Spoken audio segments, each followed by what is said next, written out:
قرآن و سنت کی روح سے تصویر کشی حرام ہے، تو یہ آپ کے سامنے جو اتنے بڑے بڑے ویڈیو کیمرے گھوم رہے ہیں یا ٹی وی پر آپ کی جو تصویر آ رہی ہے، آیا یہ صحیح ہے یا اچھا ہے؟ یہ سوال کر لیا۔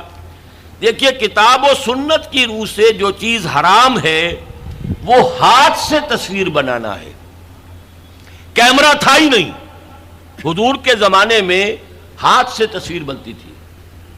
ہاتھ سے بنائی جانے والی تصویر حرام مطلق ہے۔ اس سے پہلے وہ بھی حرام نہیں تھی، یہ بھی جان لیجئے۔ جیسے سجدہ تعظیمی جائز تھا، ایسے ہی حضرت سلیمان کے بارے میں آتا ہے۔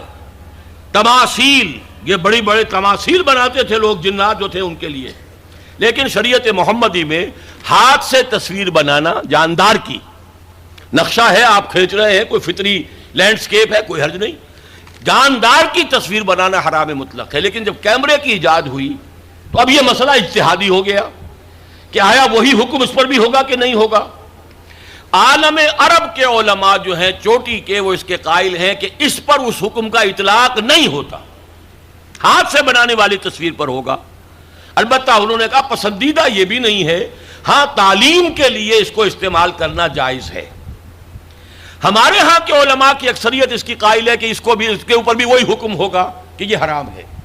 وہ بھی کہتے ہیں کہ کسی معاشرتی ضرورت کے لیے جائز ہے، پاسپورٹ کے لیے جائز ہے، مجرموں کی شناخت کے لیے جائز ہے، میڈیکل ایجوکیشن کے لیے جائز ہے، وہ اس کو جائز کہتے ہیں۔ اس حوالے سے بہت سے علماء ہیں جن کے فوٹو بھی اخبارات میں چھپتے ہیں، جن کی جو بھی ہوتی ہیں مجالس شورا، اس کے بھی اجتماعات جو ہیں ان کے فوٹو آتے ہیں۔ تو عمل بہت سے حضرات کا مختلف ہے، لیکن ہم عمل کی بات نہیں کر رہے۔ ان کی رائے یہ ہے کہ حرام ہے، البتہ کسی معاشرتی ضرورت کے لیے جائز ہے۔ ہم نے اسی کو اختیار کیا ہے جو معاشرتی ضرورت ہے، اس سے کہیں زیادہ بڑھ کر دین کی ضرورت ہے، دین کے پیغام کو پہنچانے کے لیے۔ اب ایک ہے آپ آڈیو سن رہے ہیں، وہ زیادہ دیر سن نہیں سکتے۔ ایک ویڈیو ہے، یا تو آدمی آپ کے سامنے موجود ہے، 2 گھنٹے کی تقریر آپ سن سکتے ہیں، ہلتے بھی نہیں۔ وہی آپ کو آڈیو سننا پڑے تو آپ پہلو بدلیں گے۔ اسی طریقے سے اگر ویڈیو ہے تو آپ بات سن سکتے ہیں، ورنہ نہیں۔ تو ہم نے اس کے لیے اس کو جائز سمجھتے ہوئے اختیار کیا۔ اور یہاں بھی بتا دوں، جو سلطنت عثمانیہ، خلافت عثمانی کے آخری شیخ الاسلام تھے علامہ کوثری رحمت اللہ علیہ، ان کے شاگرد رشید عبد الفتاح ابو غدہ، یہ اس وقت فقہ حنفی کے عالم عرب میں سب سے بڑے ماہر ہیں۔ ان کے نزدیک بھی جائز ہے، ان سے میری ملاقات ہوئی ہے، ان کی رائے میں آڈیو پر لے کر آیا ہوں۔ بلکہ اب یہ وقت زیادہ صرف ہو رہا ہے، وہ تو یہاں پر جب آئے تھے ضیاء الحق کے زمانے میں ایک علماء کی انٹرنیشنل کانفرنس ہوئی تھی۔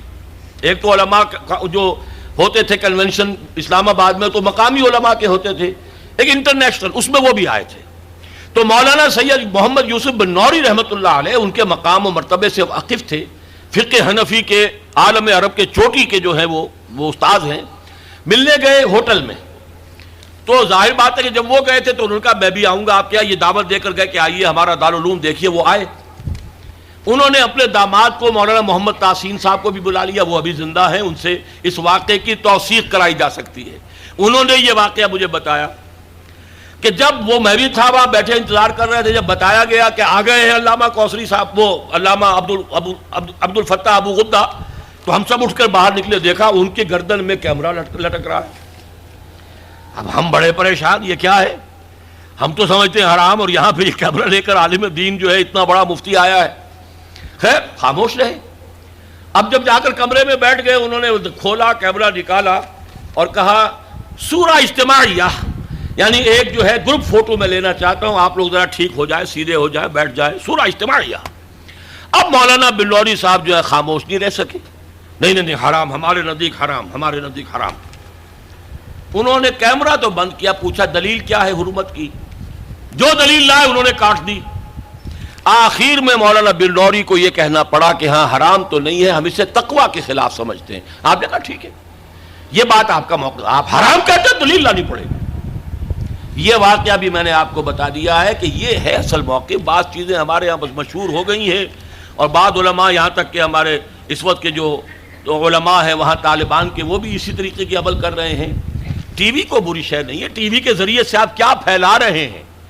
ہمارا یہ تھا کہ ایک زمانے میں تو یہ رائے تھی کہ لاؤڈ سپیکر اذان بھی حرام ہے، نماز کی امامت بھی حرام ہے، اب ایک امام کر رہا ہے 2 لاکھ آدمی پیچھے تبلیغی اجتماع میں، کچھ پتہ ہی نہیں چلتا وہ امام نے کب اللہ اکبر کہا.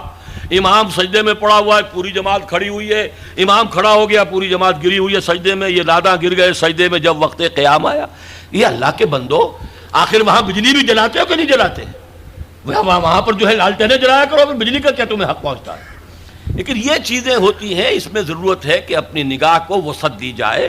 لاؤڈ سپیکر میں کوئی خرابی نہیں ہے، اس کے ذریعے سے اذان دیجئے تو یہ اچھا ہے، اس کے ذریعے گانے نشر کریں گے برا ہے. ٹیلی ویژن کے ذریعے سے دین کی تعلیم کی جائے وہ اچھی ہے. اگر کچھ اور فحاشی کریں گے جیسے پاکستان ٹیلی ویژن کر رہا ہے یا جو CNN وغیرہ کرتے تو وہ برا ہے.